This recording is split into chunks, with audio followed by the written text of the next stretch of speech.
লময় মন্ত্ৰময় দাৰুধাতুময়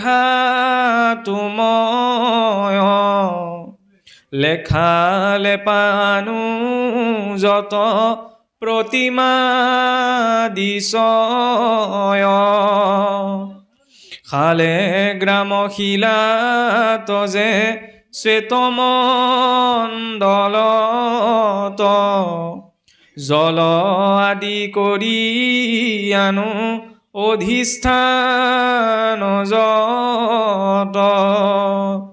অধিকাৰী ভেদে যাতে তাতে নিষ্ঠা কৰি শুদ্ধ ভাৱে ভক্তি ভাৱে ভজিবে